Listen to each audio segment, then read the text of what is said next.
a esta segunda jornada, a este segundo día del 26º Foro Euro-Latinoamericano de Comunicación, que, como pudieron seguir ayer, organiza la Asociación de Periodistas Europeos gracias al patrocinio del Santander, de Telefónica y de Iberdrola, y que se celebra en la sede de la Fundación Carlos de Amberes de Madrid, a quien agradecemos su acogida.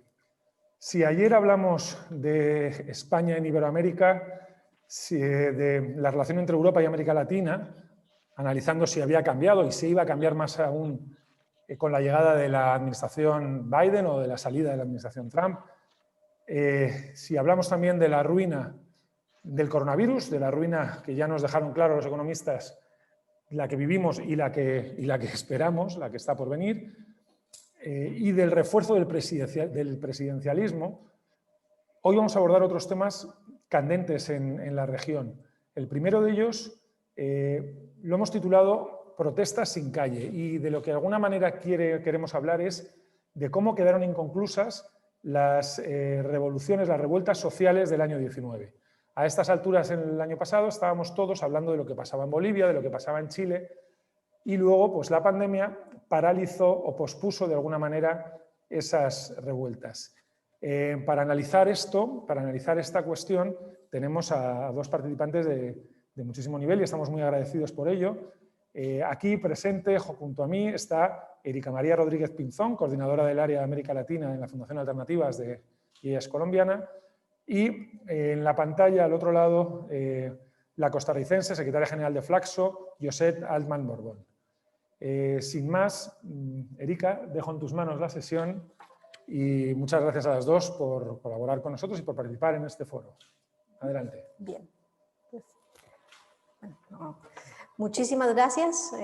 Quiero agradecer por la invitación, agradecer en la presentación tanto a la Fundación Carlos de Amberes como a la Asociación de Periodistas Europeos y, por supuesto, a quien va a dialogar conmigo, a Josette Altman, que es toda una autoridad en la materia y tengo el honor de compartir el espacio con ella.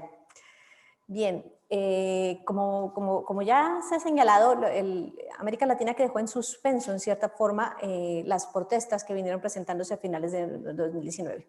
2019 fue un año que en octubre, en los meses de octubre y noviembre a todos nos supuso un sobresalto, a todos los que nos dedicamos a América Latina nos supuso una gran impresión, porque de pronto se empezaron a desatar protestas a lo largo del continente. Protestas que tenían orígenes muy diversos y que tenían desencadenantes diversos, pero con algunos hechos en común y especialmente con una sensación de que había una movilización continental en cierta forma, ¿no? Que había cierto contagio entre unos países y otros. Ese contagio era, aunque parecía evidente, realmente al hacer el análisis no es tan claro que exista, porque los motivos en cada país eran muy propios.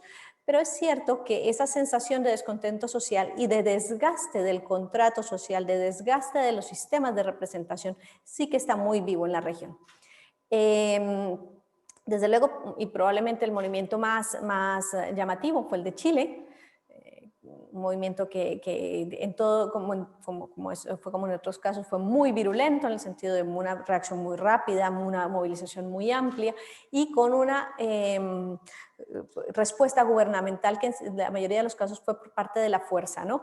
Así como a los analistas nos cogió de sorpresa un poco lo que esta irrupción de estos movimientos sociales, pareciera en cierta forma que a los gobiernos también les había pillado de sorpresa y es una cosa curiosa porque sabíamos y que habían muchos motivos de descontento, que habían muchos colectivos descontentos a lo largo de la región y que eso estaba cuajando, ¿no? Que esos descontentos estaban cuajando en la región. Pero los gobernantes también daban la impresión de que les hubiese sorprendido y que no tuviesen suficientes respuestas para dar desde el punto de vista institucional, político y de construcción de un diálogo. Y empezamos a ver imágenes, por ejemplo, de presidentes acompañados de militares. Cosa altamente preocupante en la región, por la historia de los militares, pero también porque estas protestas sociales, los militares jugaban un papel más de acelerador del fuego que de desmovilizador del malestar social. Como decía, Chile fue quizás el más notorio de los movimientos, siguió Ecuador, con el movimiento indígena también hizo especialmente con la movilización indígena fue bastante potente, pero después se unieron Colombia, incluso en Panamá hubo algunos movimientos, y parecieron mantenerse un poco al margen México y Brasil. ¿Qué hay detrás de estos movimientos? Como decía, yo señalaría, y después algo que me gustaría discutir con Josette, ese desgaste del contrato entre los ciudadanos y de la representación, y del desgaste en esa sensación de que no hay una representación efectiva de las demandas sociales. Demandas que han cambiado mucho en América Latina, porque encontramos una región donde la sociedad ha cambiado con unas clases medias no consolidadas, pero no por ello ausentes de demandas propias como clases medias, una enorme desigualdad, donde muchos siguen quedando atrás, siguen siendo dejados detrás en el proceso del progreso que se supone que la región, como región de renta media ha alcanzado.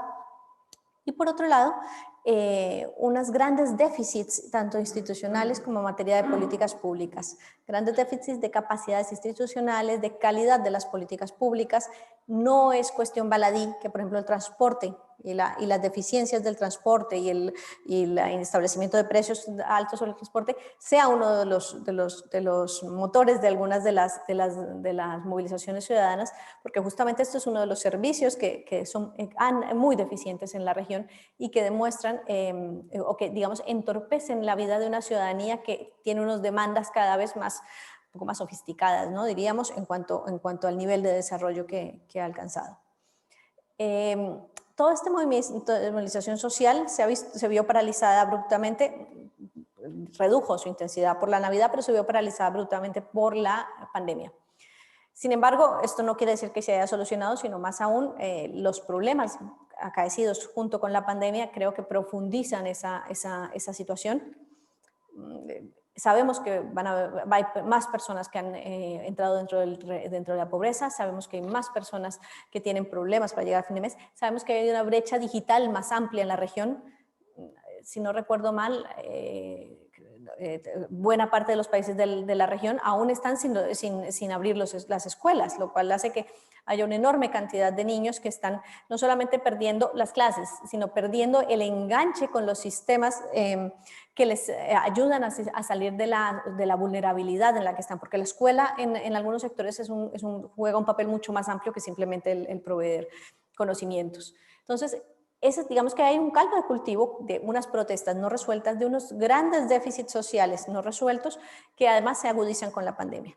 Algunos países han encontrado salidas que eran más o menos evidentes, es el caso de Chile con la constituyente, es el caso de Ecuador que consigue echar atrás algunas de las medidas que había puesto en marcha y que, digamos, despertaron la ira ciudadana, pero no es el caso, por ejemplo, de Colombia, que ha vuelto a retomar las protestas en octubre, no es el caso de los países donde la propia contención de la pandemia ha generado una enorme molestia social, molestia porque además no se prevé los mecanismos para contrarrestar los efectos de los confinamientos y del cierre de actividades productivas. Bien sabemos que América Latina es una región donde buena parte de las actividades están dentro de la informalidad laboral, ¿no? Entonces, hace aún más difícil el hacer llegar los subsidios y es muy difícil poder, además, y además no hay recursos para solventar la vida de las personas que están en esa situación. Voy a dejarlo ahí porque creo que lo más interesante aquí es escuchar a Josette y me gustaría que ella nos diera pues, su opinión y hablar más sobre el tema. Muchas gracias, Erika, y parto por agradecer tanto a la Fundación Alternativas como a la Asociación de Periodistas Europeos y en especial a Miguel Ángel, que nos acompaña también esta mañana aquí en América Latina, tarde en Madrid, por esta invitación. Erika, un gusto compartir esta reflexión con vos esta mañana. Sobre la base de la presentación de Erika, yo quiero remarcar algunos temas que son importantes. O sea, el 2019 va a quedar marcado como un año donde fue un año de alta conflictividad, crisis en las economías, crisis en los sistemas políticos, un gran hartazgo y una América Latina, pero también un mundo. Si vemos el hilo conductor de las protestas, no solamente fue América Latina la que estuvo realmente movida por la conflictividad social, sino también Europa. Acordémonos de los chalecos amarillos en Francia y de algunas otras movimientos sociales que señalan este malestar de la ciudadanía, este enojo, este hartazgo con el status quo. Y aquí, sobre lo que señalaba Erika, yo quiero marcar algunos elementos que son como un hilo conductor en estas protestas. Yo creo que hay un primer elemento que es importante señalar y es que hay una ruptura generacional.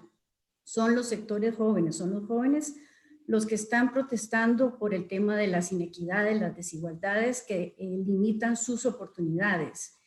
Y lógicamente ligado a esta protesta tenemos el tema de las tecnologías digitales que van abriendo más el tema de las desigualdades, que van distanciando más a las nuevas generaciones. Si tomamos en consideración que en el espacio iberoamericano el acceso a la Internet es bastante limitado. Solamente en América Latina, según CEPAL, hay más de 46 millones de hogares que no tienen acceso a Internet. En un mundo en donde este 2020 está marcado por el tema de la virtualidad. Si somos honestos, sabemos que hay casi que pensar ya en una posible generación perdida en los temas de educación, o sea, la difícil tarea de educar, la difícil labor de educar en un mundo que se ha convertido casi ininteligible.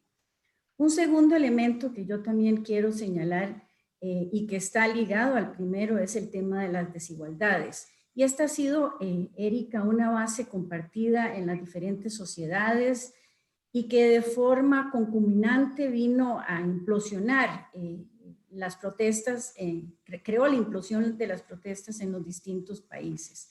O sea, la desigualdad social, la desigualdad económica, la desigualdad en el acceso a la participación política, a los temas de cultural y del buen vivir, las diferencias en el trato de las relaciones entre las diferentes estratos sociales, ha generado esta desafección, este enojo. Además, la diferencia en cuanto a la gente puede acceder a empleos de calidad que les generen una mejor condición de vida.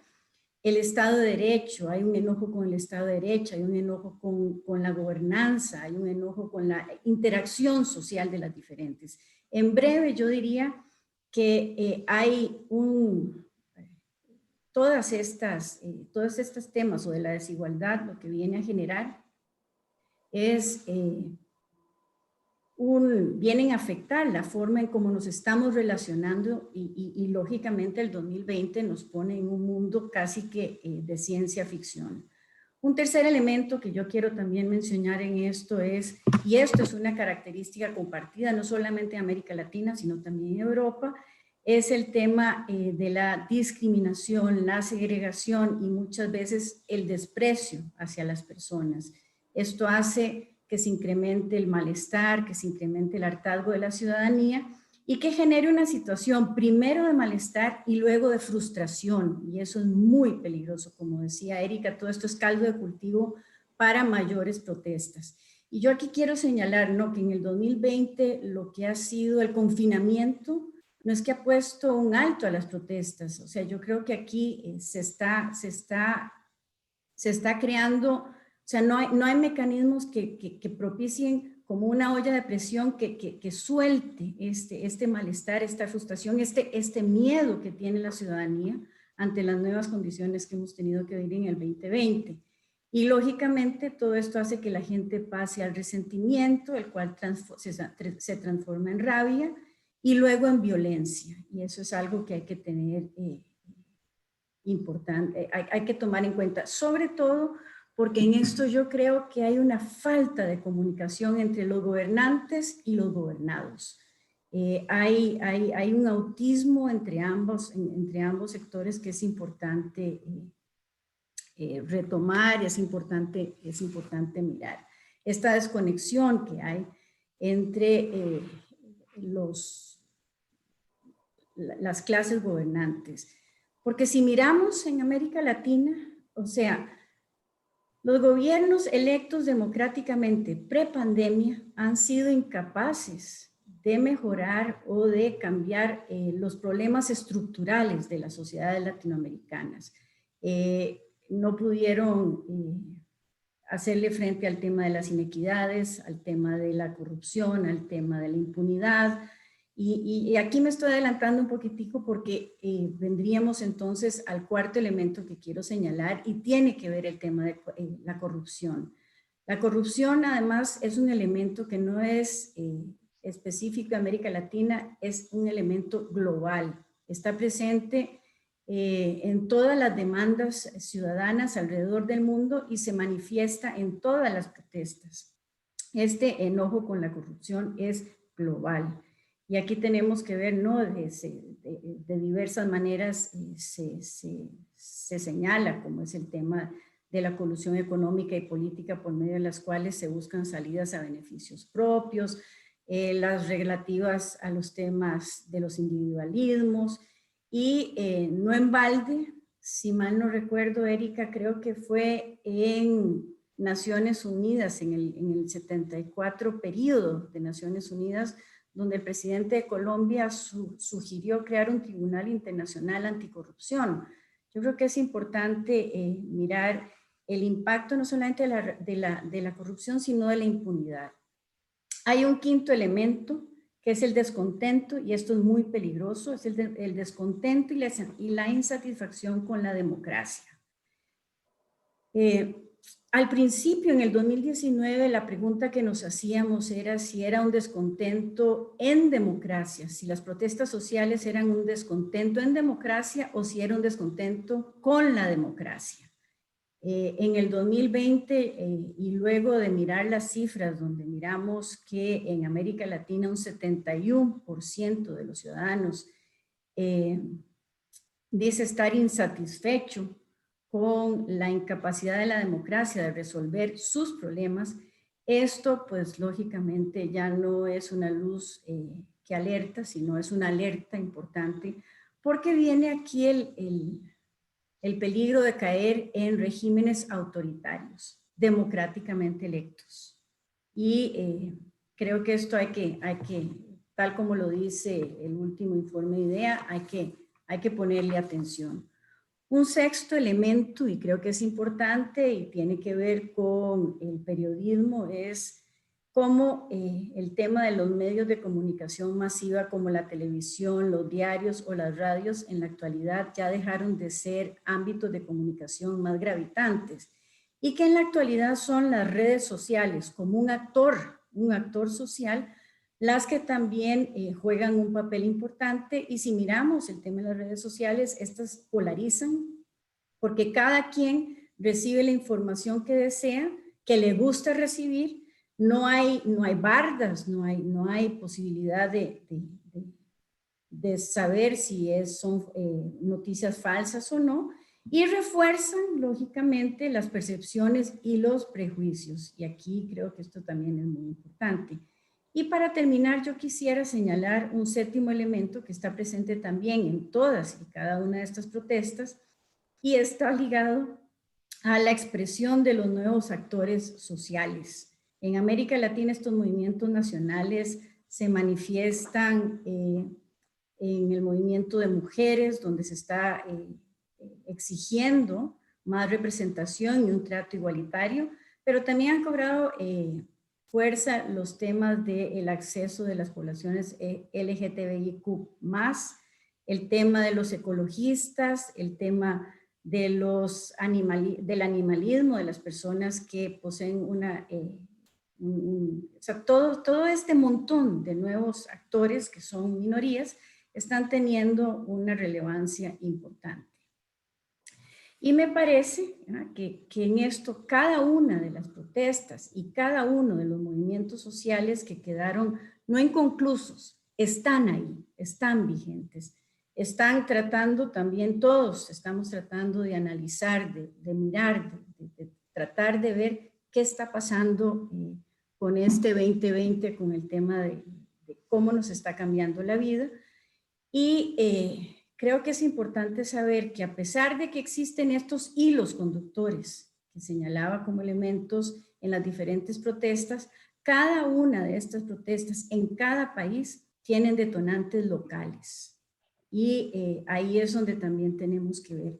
A mí me impresionó mucho ver cómo las cifras estaban, pero tanto las élites económicas, financieras, políticas, como la intelectualidad iberoamericana, mirábamos las cifras y no logramos entender cómo estas cifras afectaban la calidad de vida de las personas y cómo se entendían de manera distinta. Creo que eso es un trabajo que tenemos pendiente tanto a nivel político, económico como social, si realmente queremos que el mundo pospandemia sea distinto. Creo que no sabemos la forma que va a tener, pero lo que sí tenemos es la responsabilidad de saber que tenemos que dejar atrás modelos de desarrollo que generan tanta desigualdad.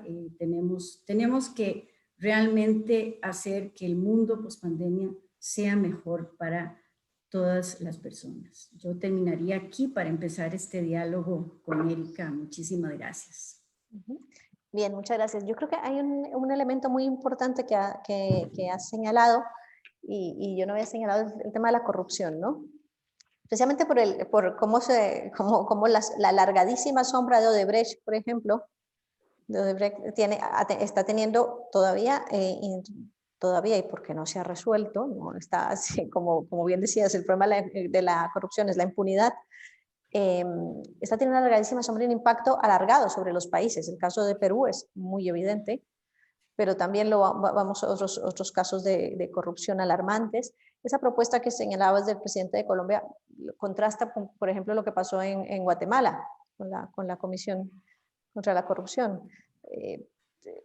Esos son los males endémicos de la región. El problema, para mí la gran dificultad de afrontar los nuevos retos es que ni siquiera hemos sido capaces de solventar los males endémicos, es decir, aquellos que están asentados desde hace muchísimo tiempo. Hemos crecido con instituciones sólidas, hemos modernizado, la región ha generado un mejor nivel profesional, por ejemplo, un mejor nivel de sus funcionarios, un mejor nivel, una mayor tecnología asumido, pero al mismo tiempo convive con cosas que nunca ha sido capaz de superar, ¿no? Y sorprende esa convivencia de ese pasado, de esos que lastra el desarrollo de América Latina con avances en otros sentidos, avances sociales también, en materia de política social, en materia de derechos. A mí me resulta, ¿no?, paradójico en la región. Pero el punto es que mientras la corrupción no tenga una respuesta contundente desde el punto de vista de que no quede en la impunidad, va a seguir estando muy presente y lastrando el desarrollo de la región. Así es, y creo que aquí también es importante señalar otro de los elementos que se comparten para el tema de las protestas sociales, y es que en medio de toda esta convulsión, esta región convulsa, ¿no? Tenemos una crisis de mínimos históricos en el sistema multilateral mundial, pero también el sistema multilateral de América Latina. O sea, la integración regional nunca está en sus mínimos históricos. O sea, y hoy más que nunca, la integración pasa a constituirse en una herramienta indispensable, sobre todo para países pequeños en el contexto de la pandemia, de la globalización, de la interconectividad y del fortalecimiento de los mercados. Si ya nos hemos dado cuenta que un país, por más grande que sea, por más poderoso que sea, por sí mismo no puede hacerle frente a la pandemia, pues lógicamente la integración, con mayor razón, perdón, los países pequeños requieren de la integración. Y en este momento en América Latina, yo diría que, o sea, si lo miramos, ¿no? y lo ponemos de una manera suave, lo decimos de una manera suave, está en sus mínimos históricos. Pero además el sistema multilateral, la ciudadanía lo siente como algo lejano.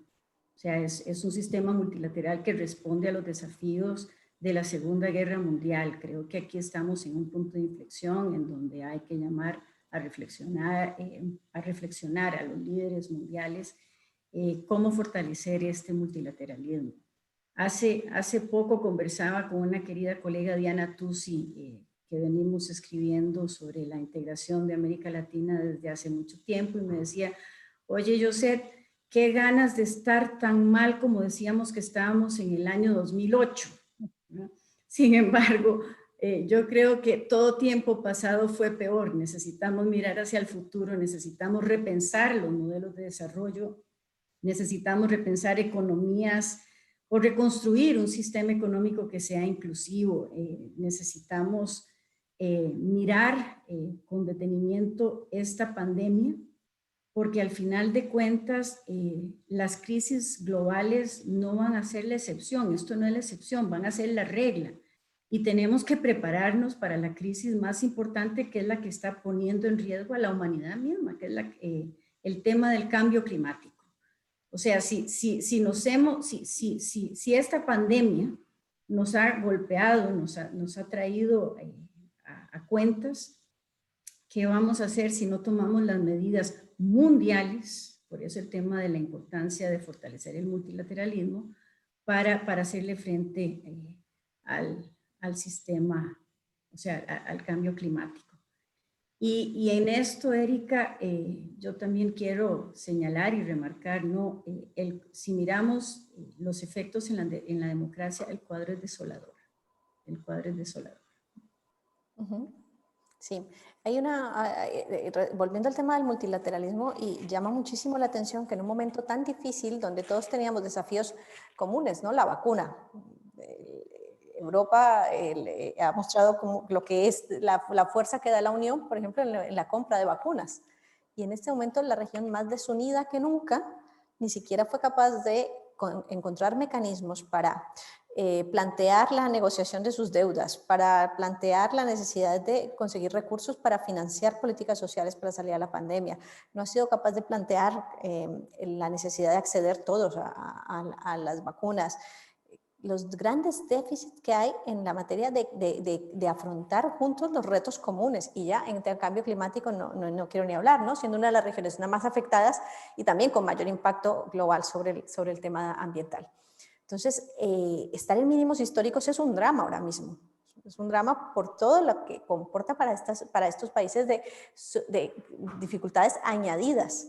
Pero además a mí me resulta, lo que más irónico me resulta es que esta debilidad del regionalismo latinoamericano parece que es algo que además los gobiernos, algunos de ellos se jactan, ¿no? del estar actuando cada uno por su propia interés. El caso del ataque, que fue la elección del presidente del Banco Interamericano de Desarrollo, no por la persona, sino por la forma en la que lo hizo los Estados Unidos, fue muy claro, ¿no? De hecho, hubo muy pocas reacciones en algunos países. Obtuvo un gran consenso cuando era una de las pocas instituciones que tenía un liderazgo latinoamericano. Y llama la atención, a mí me llama soberanamente la atención esa falta de respuestas contundentes o de búsquedas de esos diálogos comunes que son tan necesarios en la región. Ya ni hablar de mecanismos de concertación o de diferencias, ¿no? Como en algún momento lo consiguió hacer UNASUR. Tal cual. Y en eso, como estás diciendo, o sea, se requiere fortalecer la institucionalidad pública, porque un sistema multilateral fuerte solo es posible si tiene detrás estados con institucionalidades comprometidas, como señalabas, no solamente con el bien común, sino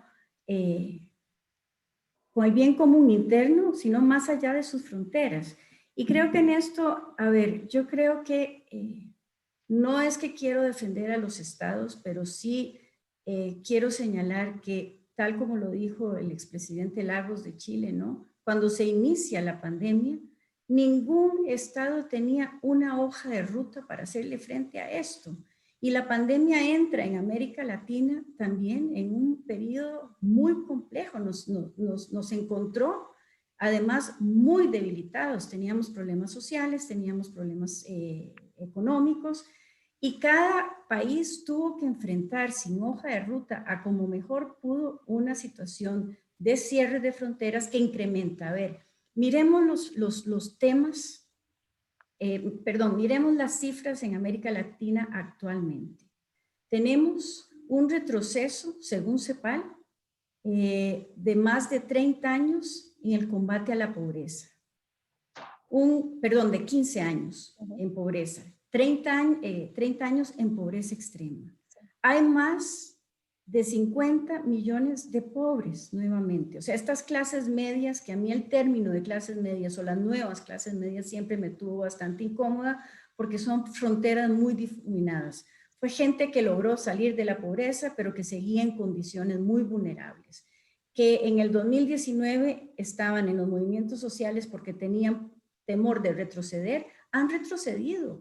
Pero a nivel mundial no estamos cumpliendo con la agenda de desarrollo ni con los ODS. ¿Por qué? Porque se nos están quedando miles, millones de personas atrás. Y ese es el gran desafío, en un momento en donde los propios países donantes, la Unión Europea, Estados Unidos, con excepción de los países asiáticos, todos estos países que han sido los donantes tradicionales, que han apoyado a la región a salir adelante, o en su momento, como fue luego de la Segunda Guerra Mundial, el Plan Marshall para reconstruir Europa, todos estos países también están golpeados. Entonces tiene que haber un consenso, tiene que haber un hilo conductor, y yo creo que aquí la ciencia y el conocimiento tiene que ser la base de la generación de políticas públicas, de políticas de Estado.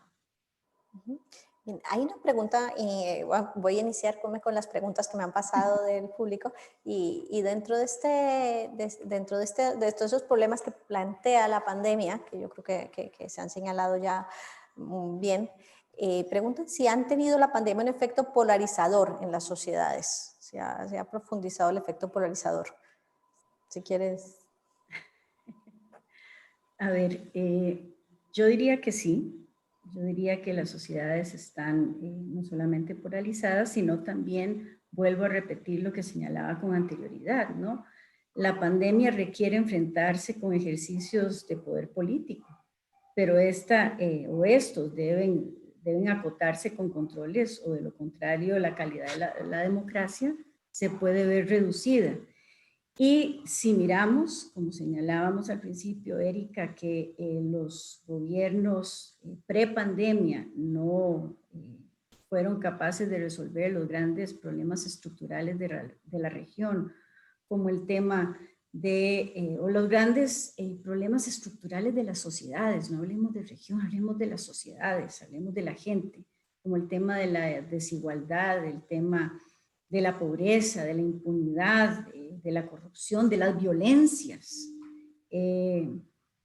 Pues lógicamente esto no solamente polariza, sino crea descontentos a los que se suma la pandemia, y a los cuales la gran mayoría de las personas lo que tienen es un gran temor, un gran enojo, y sí, yo siento que sí, tenemos sociedades polarizadas.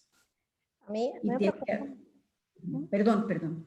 No, simplemente hay un punto que me preocupa de la polarización en América Latina, es que tiene como varias dimensiones, ¿no? Por un lado está la polarización política, las diferencias entre unos y otros, que compartimos, las vivimos aquí en España también, ¿no?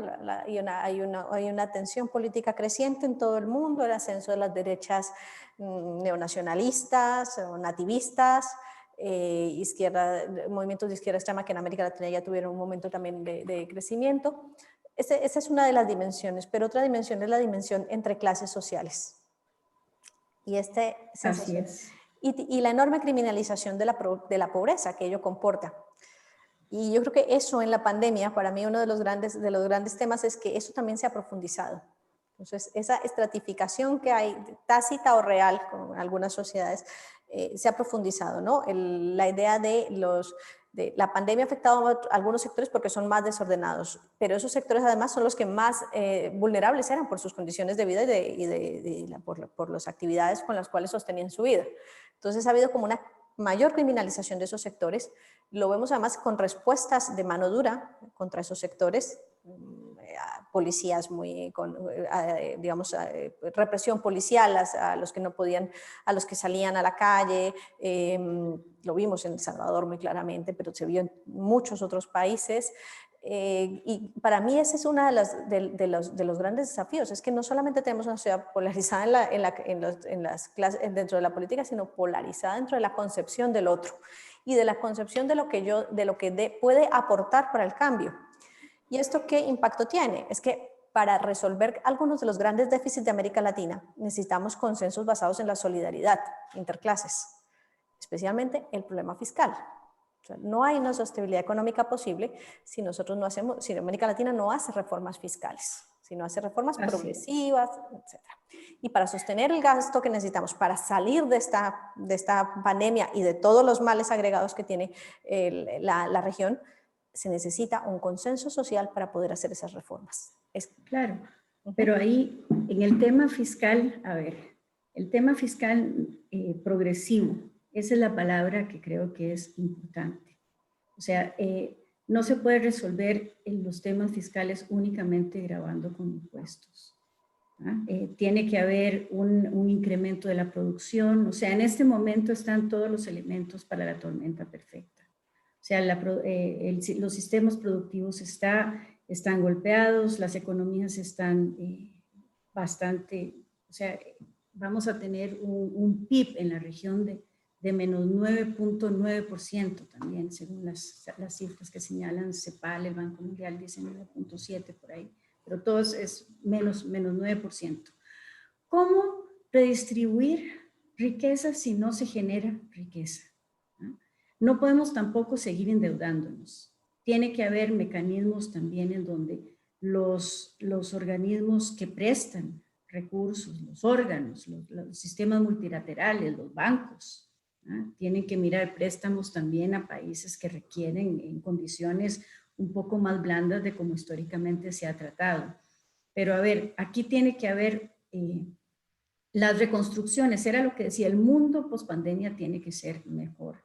Tiene que ser mejor porque no solamente, o sea, tenemos clases medias golpeadas, tenemos gente en pobreza extrema, tenemos gente en pobreza, tenemos un sistema, o sea, tenemos a los empresarios también, algunos de ellos bastante golpeados, sobre todo las pequeñas y medianas empresas, las pymes. Y creo que aquí para el tema fiscal también, el tema fiscal va muy ligado a la productividad. Tenemos también que ver cómo balanceamos el tema de los impuestos y el tema de la redistribución de la riqueza en ese sentido. Y, a ver,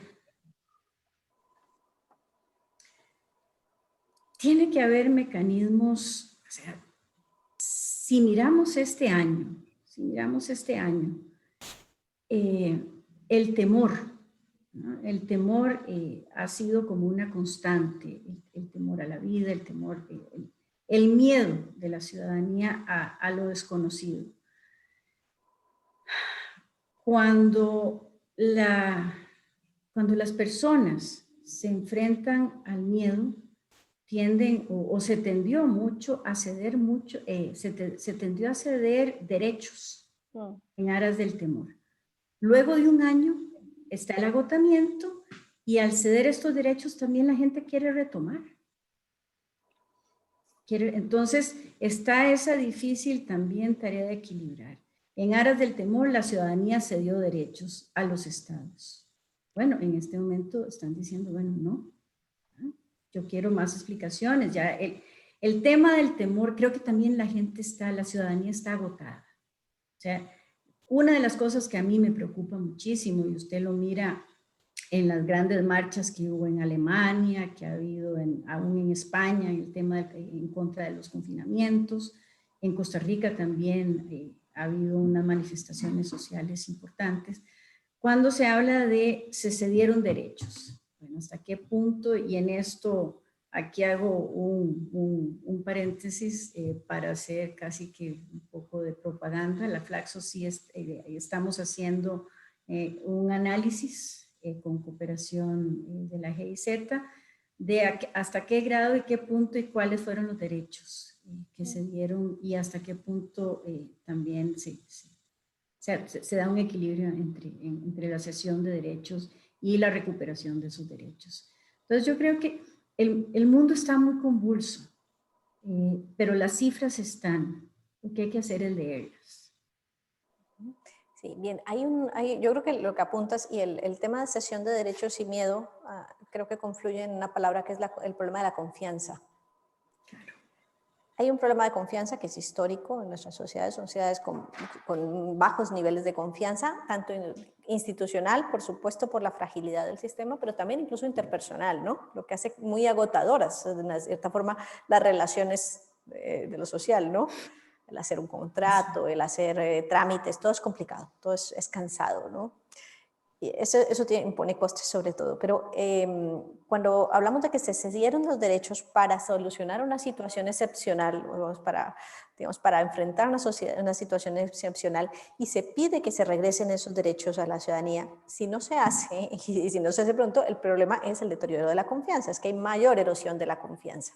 Así es. Y esa erosión de la confianza va a redundar en mayor brecha entre la política y los ciudadanos, ¿no? Entre los sistemas y los ciudadanos.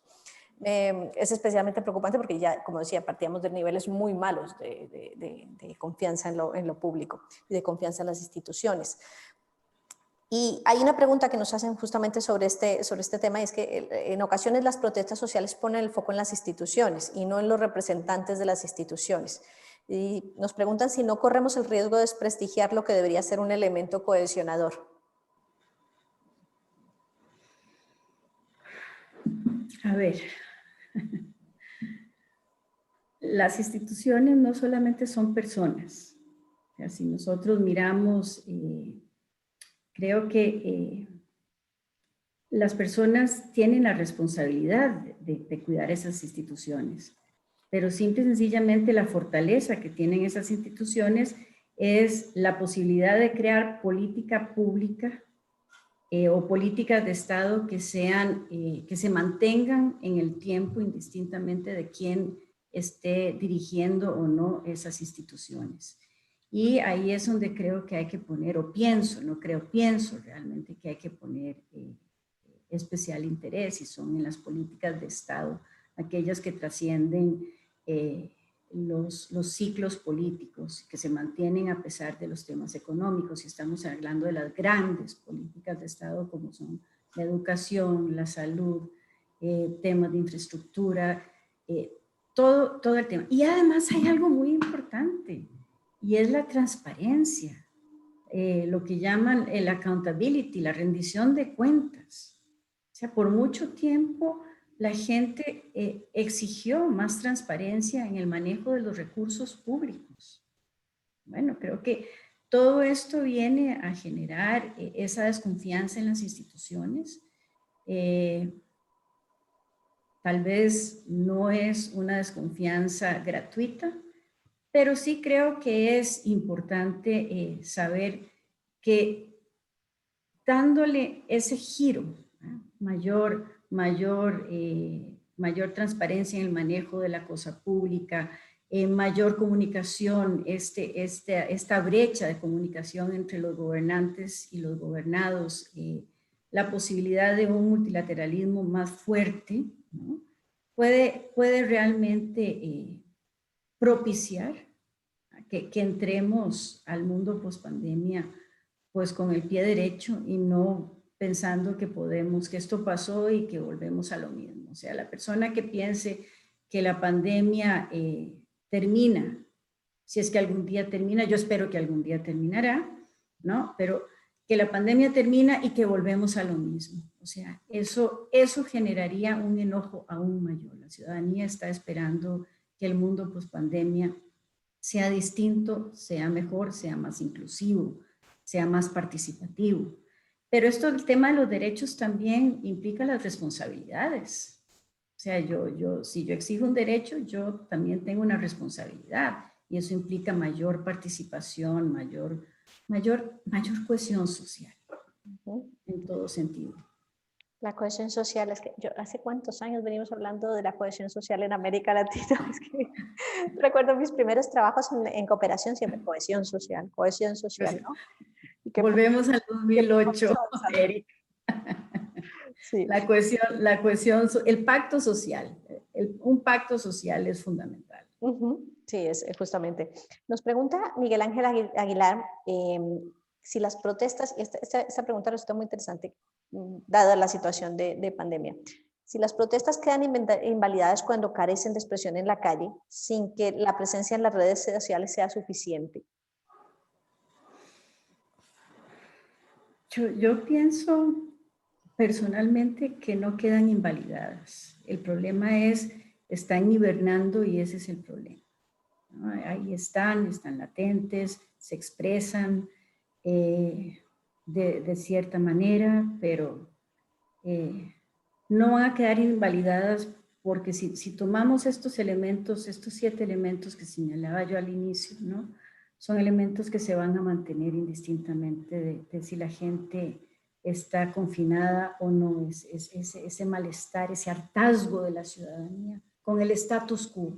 Entonces, yo siento que el confinamiento no invalida. Las redes sociales lo que nos van a generar es bastante estática, pero ahí están, ¿no? Y es la manera en cómo se está comunicando la gente y es la manera en donde es un nuevo actor político, ¿no? Es un nuevo actor político que hay que tomar en cuenta. Sí, un actor que baila al ritmo que cada uno le pone, ¿no? Esa es la diferencia. No es un actor con el que se pueda dialogar como tal, sino claro, el canal por el que esos actores... Claro, no es más. Hace poco me reí mucho porque me enviaron por WhatsApp, me enviaron como un estilo de meme donde sale la hija y el padre está viendo y la hija le dice al padre, pero papá, esa es una noticia falsa. Y el padre se le queda viendo y le dice, ¿cómo que noticia falsa? Se está diciendo lo que yo quiero saber, lo que yo quiero escuchar. Entonces, ese tema creo que es muy complejo. Es muy complejo, ¿no? Bueno, y además...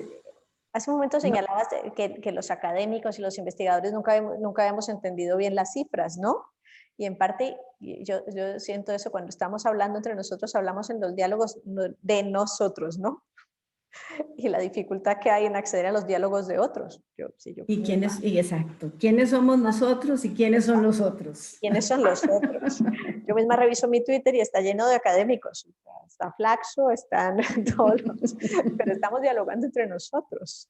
Esta crisis, Erika, pienso que es un llamado de atención que nos devuelve a las políticas públicas no asistenciales, sino promocionales. Las asistenciales pueden ser importantes para ciertos grupos de la sociedad que no tienen la posibilidad ni el piso sólido para salir adelante.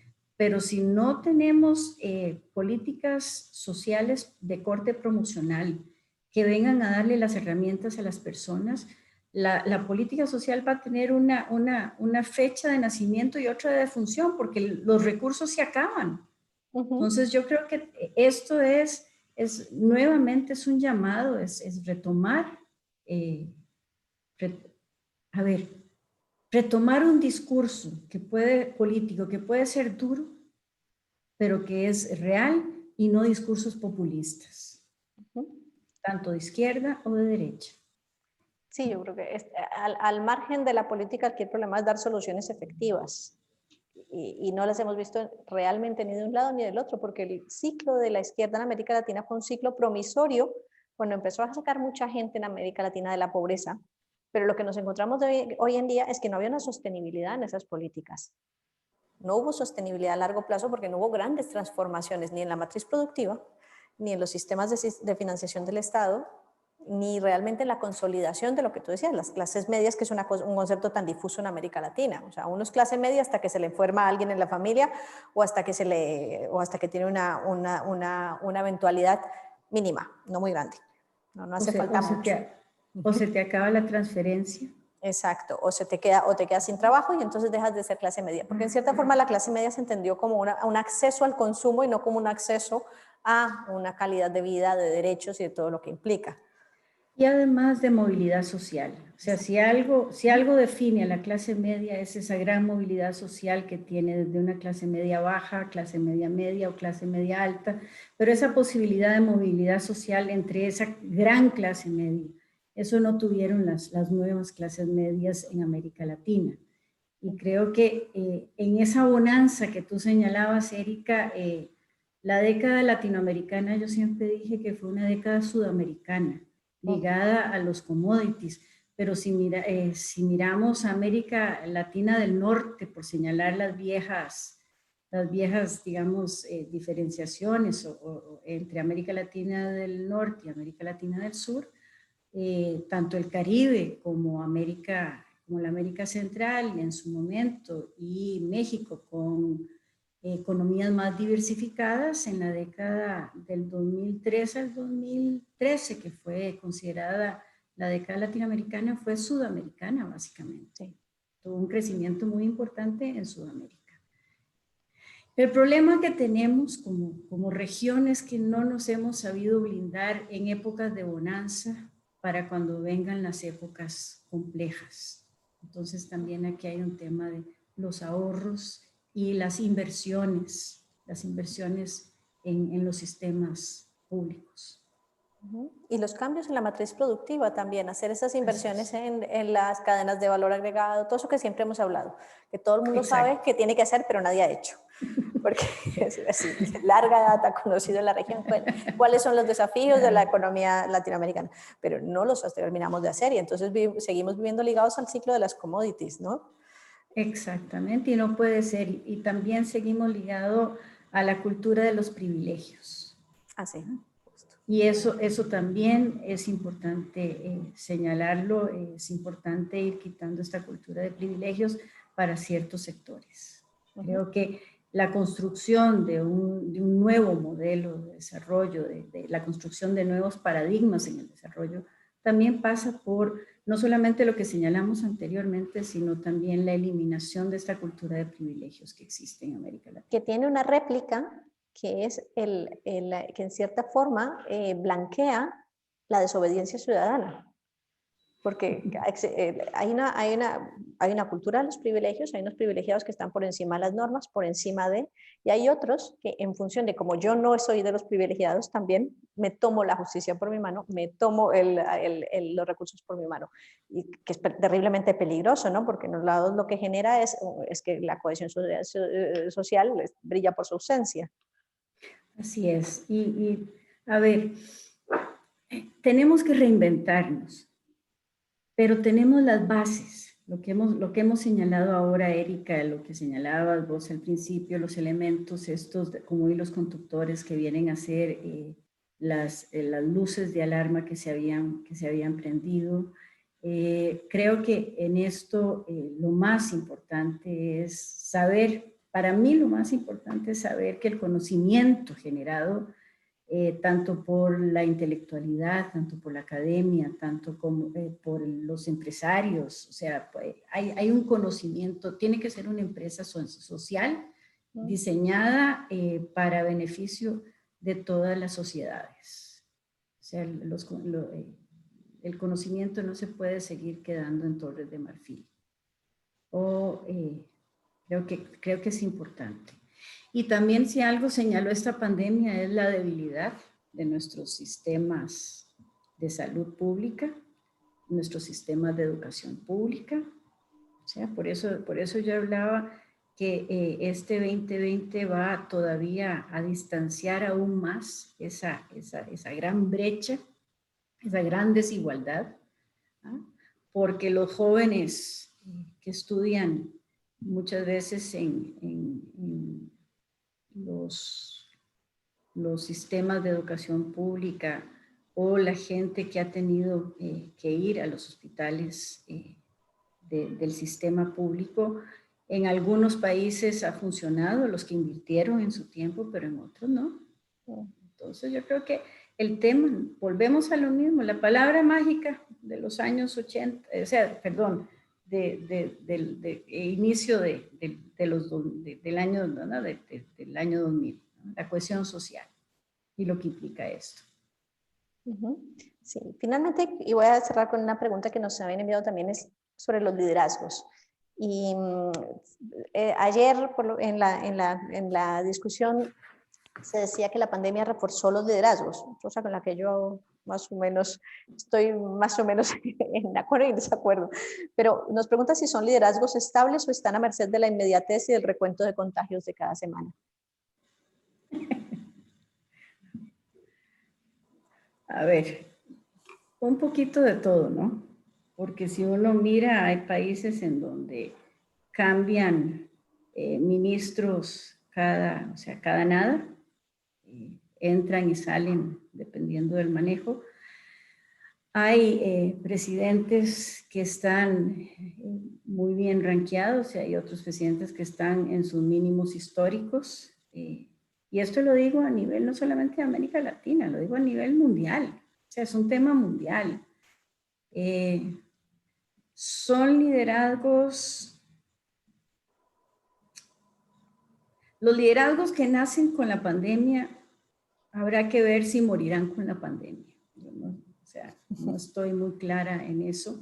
Sin embargo, a mí me queda algo muy importante y es el tema de que se fortalecieron muchísimo los liderazgos femeninos. Eso sí. Los países que han estado dirigidos por mujeres en esta pandemia, los 5 países que tienen mujeres presidentas, han sido los que mejores han resuelto